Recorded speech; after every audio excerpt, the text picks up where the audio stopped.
local forecast with meteorologist Jackson Chastain starts now.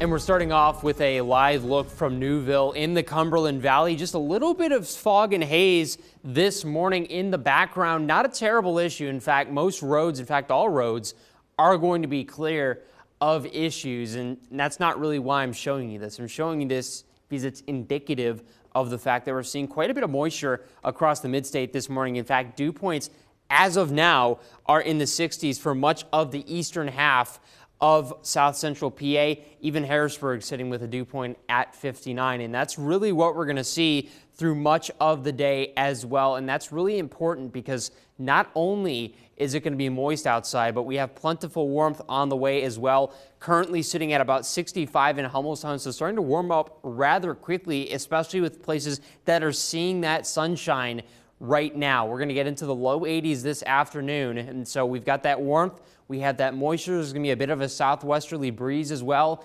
bringing in moisture from the Gulf, and that's going to be a big factor for us, especially if we're looking at shower activity and storm activity, which is likely to kick off around 4 p.m. So that's something that we're paying a close eye to, namely because it is encompassed by a bit of a severe threat as well. The Storm Prediction Center indicating the potential for damaging winds, larger hail across a broad swath of the Piedmont, the Mid-Atlantic, and even parts of New England as well. And I wouldn't even rule out the chance for a tornado. So there is a lot to watch out for. Again, this is because of a low pressure that is moving its way off to the east. You can see a little bit of a warm front draped off to the south and to the west, and that return flow that we're getting from the Gulf, so key to us actually getting these thunderstorms in the mid-state. Things kicking off around 4 p.m. They will continue through the evening. Now, the good news about all of this is that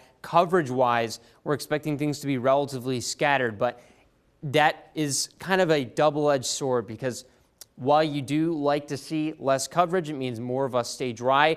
With these storms able to kind of work on their own, that allows them to feed on the environment around them unimpeded. And so you could see some storms that are on the stronger side. That's definitely what we're hedging our bets on at this point. As we get to around midnight, things will transition mostly over to rain, maybe some thunderstorms heading into the afternoon Sunday. But generally, a damp stretch that we're going to see all the way through this coming Tuesday. By Wednesday, we're starting to dry out, milder temperatures there. I do want to highlight the fact that this is likely one of the nicer rain chances that we've seen in quite some time. Now, don't pay attention too much to the numbers you're going to see here, but there is a fairly decent shot that some of us get to that 1 to 3 inch range over the next several days. So that is something to watch out for. We have not had a big significant rain event so far this year. So Kayla, fingers crossed we can get something out of this. Fingers crossed we'll stay away from the severe weather today too, but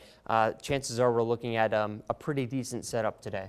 I would say so. So everybody should keep that ABC 27 weather app on hand, correct? Yep, and we're going to have updates throughout the day. I'm going to be here in the studio in the afternoon in case anything pops off. So we'll have updates. Wonderful. Thank you so much.